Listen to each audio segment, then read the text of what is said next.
ಸುಹಾಸ್ ಅಂತ ಹೇಳುವ ಯುವಕ ಹಿಂದೂ ಸಂಘಟನೆಯೊಟ್ಟಿಗೆ ಕೆಲಸ ಮಾಡಿಕೊಂಡು ಒಂದಷ್ಟು ಚಟುವಟಿಕೆಯಲ್ಲಿ ತೊಡಗಿಸಿಕೊಂಡಿರುವಂಥ ಯುವಕ.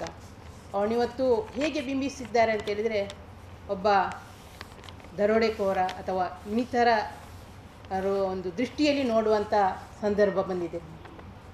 ಅವರೇನಿದ್ದರೂ ಹಿಂದುತ್ವದ ಪರವಾಗಿ ಕೆಲಸ ಮಾಡಿದ್ದಾರೆ, ಒಂದಷ್ಟು ಕೆಲಸ ಮಾಡಬೇಕು ಅನ್ನೋ ಸಾಧನೆಯಿದ್ದರು. ಇವತ್ತು ಹಾಡು ಹಗಲೇ ಜನಸಂದಣಿಯ ಪ್ರದೇಶದಲ್ಲಿ ಮಹಿಳೆಯರು ಮಕ್ಕಳು ಇರುವ ಅಂಥ ಒಂದು ಪರಿಸರದಲ್ಲಿ ಎಲ್ಲರ ಎದುರಲ್ಲಿ ಕೊಚ್ಚಿ ಕೊಂದಂಥ ಒಂದು ಪ್ರಸಂಗ ನಡೆದದ್ದು ನಮಗೆಲ್ಲರಿಗೆ ಬೇಸರ ತಂದಂಥ ವಿಚಾರ. ಇವತ್ತು ಆ ಕೊಲೆ ಮಾಡುವಂಥ ಸಂದರ್ಭದಲ್ಲಿ ಕೂಡ ಅವರಲ್ಲಿ ಅದಕ್ಕೆ ಮೊದಲೇ ಅವರನ್ನು ತನಿಖೆ ಮಾಡಿ ಅವರ ಗಾಡಿಯಲ್ಲಿ ಏನು ಅವರಿಗೆ ರಕ್ಷಣೆಗಿರುವಂಥ ಏನಾದರೂ ಸಾಧನಗಳು ಇದೆಯಾ ಎನ್ನುವುದನ್ನು ಪೊಲೀಸರು ತನಿಖೆ ಮಾಡಿ ಒಂದು ವಾರದಿಂದ ಕುಲಂಕುಷ ಅವರಲ್ಲಿ ಯಾವುದೇ ಅವರಿಗೇನಾದರೂ ಅಡೆತಡೆ ಬಂದಾಗ, ಅವರಿಗೇನಾದರೂ ಜೀವಕ್ಕೆ ಅಪಾಯ ಬಂದಾಗ ರಕ್ಷಣೆ ಮಾಡಲಿಕ್ಕೆ ಬೇಕಾದಂಥ ಯಾವುದೇ ಆಯುಧಗಳಾಗಲಿ ಅಥವಾ ಯಾವುದೇ ಒಂದು ರಕ್ಷಣೆಗೆ ಇರುವಂಥ ವಸ್ತುಗಳು ಅವರಲ್ಲಿ ಇರಲಿಲ್ಲ ಅಂತ ಎನ್ನುವುದು ಗೊತ್ತಿದ್ದ ಕಾರಣ ಅದೇ ಸಂದರ್ಭದಲ್ಲಿ ಅದೇ ಸಮಯದಲ್ಲಿ ಅವರನ್ನು ಅಟ್ಯಾಕ್ ಮಾಡಬೇಕಿದ್ರೆ ಇದಕ್ಕೆ ಪೊಲೀಸರಿಗೆ ಗೊತ್ತಿದ್ದುಕೊಂಡೇ ಮಾಡಿದಾರಾ ಅಥವಾ ಏನು ಅಂತ ನಮಗೆ ಗೊತ್ತಿಲ್ಲ. ಅವರೆಲ್ಲ ಸಾಧನೆ ಯಾರಿಗಾದರೂ ತಿಳಿಸಿದ್ದಾರಾ ಅಂತಲೂ ಗೊತ್ತಿಲ್ಲ.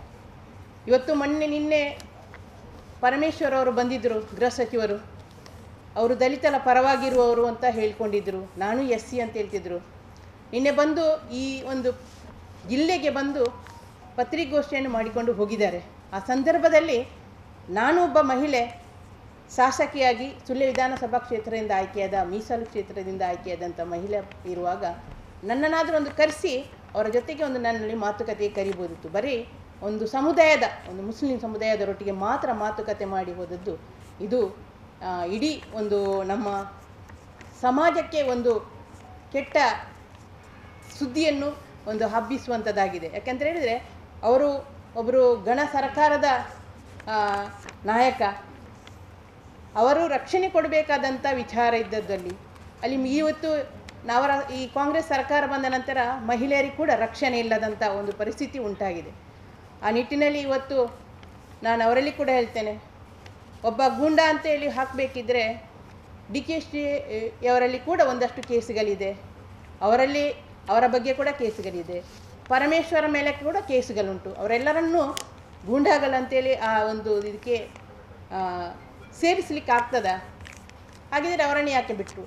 ಇವರೊಬ್ಬರೇ ಸುಹಾಸ್ ಅಂತ ಹೇಳೋರು ಮಾತ್ರ ಆ ರೀತಿಯ ದೃಷ್ಟಿಯಿಂದ ನೋಡಿಕೊಂಡದ್ದು ನಮಗೆಲ್ಲರಿಗೂ ಬೇಸರ ತರುವಂಥದ್ದು. ಇದನ್ನು ನಾವು ಇವತ್ತು ಈ ಒಂದು ದಕ್ಷಿಣ ಕನ್ನಡ ಜಿಲ್ಲೆಯಲ್ಲಿ ಪದೇ ಇಂತಹ ಘಟನೆಗಳು ನಡೆಯುತ್ತಿರುವುದು ಇನ್ನು ಮುಂದೆಗೆ ನಡೀಬಾರ್ದು. ಯಾಕಂತೇಳಿದರೆ ತಪ್ಪು ಮಾಡಿದವನಿಗೆ ಶಿಕ್ಷೆ ಆಗಲೇಬೇಕು. ಹಾಗಂತೇಳಿ ಆ ಶಿಕ್ಷೆ ಕೊಡುವಾಗ ಅಥವಾ ತಪ್ಪಿತಸ್ಥರ ಮೇಲೆ ಕ್ರಮ ಕೈಗೊಳ್ಳಬೇಕು. ಯಾರು ಅಪರಾಧಿ, ನಿಜವಾದ ಅಪರಾಧಿಯನ್ನು ಆ ತಕ್ಷಣ ಕಂಡುಹಿಡಿದು ಅವನನ್ನು ಅರೆಸ್ಟ್ ಮಾಡುವಂಥ ಕೆಲಸಗಳು ಕೂಡ ಆಗಬೇಕಾಗಿತ್ತು. ಅದು ಆ ದಿವಸ ಆಗಲಿಲ್ಲ, 2 ದಿವಸ ಬಿಟ್ಟು 1 ದಿವಸ ಬಿಟ್ಟು ಮಾಡಿದ್ದಾರೆ. ಇದು ಕೂಡ ಒಂದು ಸರ್ಕಾರದ ಏನು ಪೊಲೀಸ್ ಇಲಾಖೆಯ ವೈಫಲ್ಯ ಅಂತ ನಾವು ಹೇಳಲಿಕ್ಕೆ ಇಷ್ಟಪಡ್ತಿದ್ದೇನೆ. ಇವತ್ತು ನಮ್ಮ ಬೇರೆಲ್ಲ ನಾವು ಯೋಚನೆ ಮಾಡುವಾಗ ಈ ಸಮಾಜದಲ್ಲಿ ಇನ್ನು ಮುಂದಿನ ದಿನದಲ್ಲಿ ಮಹಿಳೆಯರು ಮಕ್ಕಳು ನಡೆದಾಡಲಿಕ್ಕೆ ಸಾಧ್ಯವೇ?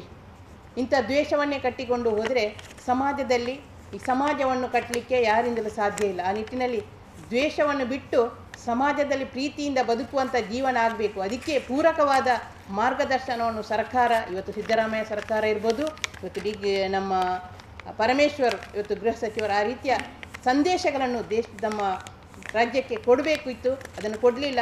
ಆದ್ದರಿಂದ ಅದನ್ನೆಲ್ಲ ನಾವು ಖಂಡಿಸುವ ಮುಖಾಂತರ ಇವತ್ತು ಈ ಪತ್ರಿಕಾಗೋಷ್ಠಿಯನ್ನು ಕರೆದಿದ್ದೇವೆ.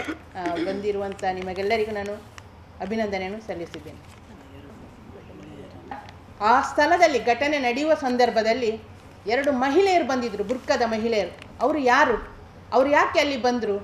ಅವರನ್ನು ಇವತ್ತು ಯಾಕೆ ಅರೆಸ್ಟ್ ಮಾಡಲಿಲ್ಲ? ಅವರನ್ನು ಕೂಡ ತನಿಖೆಗೆ ತಯಾರು ಮಾಡಬೇಕು. ಅವರ ಬಗ್ಗೆ ಕುಲಂಕುಷವಾದ ತನಿಖೆ ಆಗಬೇಕು. ಅದೇ ರೀತಿ ಸ್ಪೀಕರ್ ಕೂಡ, ನಮ್ಮ ಖಾದರ್ ಕೂಡ ಅವರ ಬಗ್ಗೆನೇ ಒಂದು ರೀತಿಯ ಒಲವನ್ನು ತೋರಿಸುವಂಥ ನಿಟ್ಟಿನಲ್ಲಿ ಮಾತಾಡ್ತಾರೆ. ಅವರ ಬಗ್ಗೆ ಕೂಡ ಇವತ್ತು ಅವರು ಒಂದು ಫೋನಿನ ಮುಖಾಂತರ ಮಾತಾಡಿದ್ದಾರೆ, ಅವರು ನಿರಪರಾಧಿ ಅಂತ ಹೇಳಿದ್ದಾರೆ. ಅದು ಹೇಗೆ ಹೇಳಿದ್ದಾರೆ? ಅದಕ್ಕೋಸ್ಕರ ಅವರನ್ನು ಕೂಡ ಇವತ್ತು UT ಖಾದರನ್ನು ಕೂಡ ತನಿಖೆ ಮಾಡುವಂಥ ಕೆಲಸವನ್ನು ಪೊಲೀಸ್ ಇಲಾಖೆ ಮಾಡಬೇಕು ಅಂತ ಈ ಮೂಲಕ ವಿನಂತಿ ಮಾಡ್ತೀನಿ.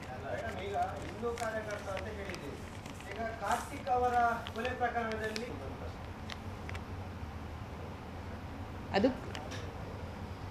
ಅದರ ಬಗ್ಗೆ ನಾನು ಇವತ್ತು ಮಾಹಿತಿ ನಿಮಗೆ ಕೊಡುವುದಿಲ್ಲ. ನಾನು ಈ ಬಗ್ಗೆ ಮಾತ್ರ ನಿಮ್ಮಲ್ಲಿ ಒಂದಷ್ಟು ಮಾತನಾಡಲಿಕ್ಕೆ ಬಂದಿದ್ದೇನೆ. ನಿಮಗೆಲ್ಲರಿಗೂ ನಾನು ಅಭಿನಂದನೆಯನ್ನು ಸಲ್ಲಿಸಿದ್ದೇನೆ. ಧನ್ಯವಾದ. ಪ್ರಚೋದನಕಾರಿ ಭಾಷಣ ಹೆಚ್ಚಾಗಿ ನಿಮ್ಮ ಪಕ್ಷದ ನಾಯಕರಿಂದ ಬರ್ತಾ ಇರುವಂತ, ಮತ್ತೆ ನಿಮಗೆ ಬೆಂಬಲವಾಗಿರುವಂತಹ ಹಿಂದೂ ಸಂಘಟನೆ ನಾಯಕರಿಂದ ಬರ್ತಾ ಇರುವಂತ, ಅದೇ ಕಾರಣದಿಂದ ಮತ್ತಷ್ಟು ಇಲ್ಲಿ ಈ ಒಂದು ಸಂಘರ್ಷಕ್ಕೆ ಕೂಡ ಅವಕಾಶಕ್ಕೆ ಎಡೆ ಮಾಡಿಕೊಟ್ಟಿರುವಂಥದ್ದು ಜಾಸ್ತಿಯಾಗಿ ಕಂಡು ಬರ್ತಾ ಇದೆ. ಇದಕ್ಕೆ ನಿಮ್ಮ ಪ್ರತಿಕ್ರಿಯೆ? ಯಾಕಂದ್ರೆ ನಿಮ್ಮ MLAಗಳಾಗಲಿ ನಿಮ್ಮ ಪಕ್ಷದ ಒಂದು ಸಂಘ ಪರಿವಾರದ ಅವರಿಂದ ಹೆಚ್ಚಾಗಿ ಈ ದಕ್ಷಿಣ ಕನ್ನಡ ಅಂದರೆ ಬೆಂಗಳೂರಿಂದ ಬೇರೆ ಬೇರೆಯವರನ್ನು ಕರೆಸಿ ಮಂಗಳೂರಿನಲ್ಲಿ ಪ್ರಚೋದನಕಾರಿಯಾದದ್ದು ಏನು ಕೊಡ್ತಾ ಇದ್ದಾರೆ? ಇಲ್ಲ, ಎಲ್ಲ ಇದರಲ್ಲಿ ಕೂಡ ಪ್ರಚೋದನಕಾರಿ ಭಾಷಣಗಳು ನಡೀತಾ ಇರ್ತದೆ.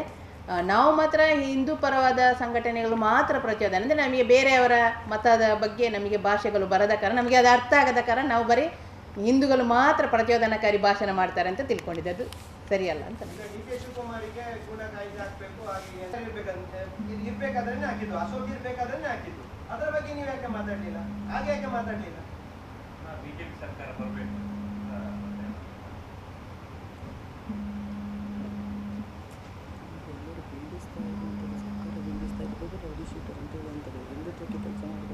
ರೌಡಿ ಶೀಟರ್ ಅಂತ ಹಾಕುವಾಗ ನಾವು ಹೇಳಿದ್ದು ಎಲ್ಲರನ್ನು ಆ ತಪ್ಪು ಮಾಡಿದವರು, ಈಗ ಅವರ ಮೇಲೆ ಕೂಡ ಕೇಸ್ ಇದೆ, ಅವರೆಲ್ಲರನ್ನು ರೌಡಿ ಶೀಟರ್ ಮಾಡಲಿಕ್ಕೆ ಆಗೋದಿಲ್ಲ, ಅನಿವಾರ್ಯವಾಗಿ ತಪ್ಪು ನಡೆದಿರ್ತದೆ, ಅವರೆಲ್ಲರನ್ನು ಮಾಡಲಿಕ್ಕೆ ಆಗ್ತದಾ ಅಂತ ನಾನು ಹೇಳಿದೆ. ಅವ್ರ ಬಗ್ಗೆ ಕೂಡ ಹಾಕ್ಬೋದಿತ್ತಲ್ಲ, ಯಾಕೆ ಹಾಕಲಿಲ್ಲ ಅಂತ ನನಗೆ. ಧನ್ಯವಾದ. ಮೇಲಾಧಿಕಾರಿಗಳನ್ನು ಕೇಳಬೇಕು. ಯಾಕಂದ್ರೆ ಬಿಜೆಪಿ ಸರ್ಕಾರ ಇರ್ಬೇಕಾದ್ರೆ ಅವರಿಗೆ ಹಾಕಿದ್ದಾರೆ, DK ಶಿವಕುಮಾರಿಗೆ ಯಾಕೆ ಹಾಕಿದ್ದು? ಬಿಜೆಪಿ ಅವರದ ಪೊಲೀಸರಲ್ಲ.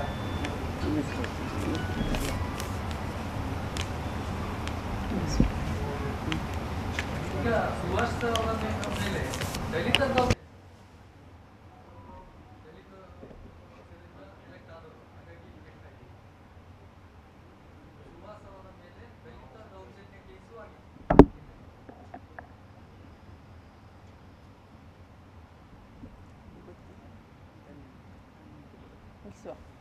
ಧನ್ಯವಾದ.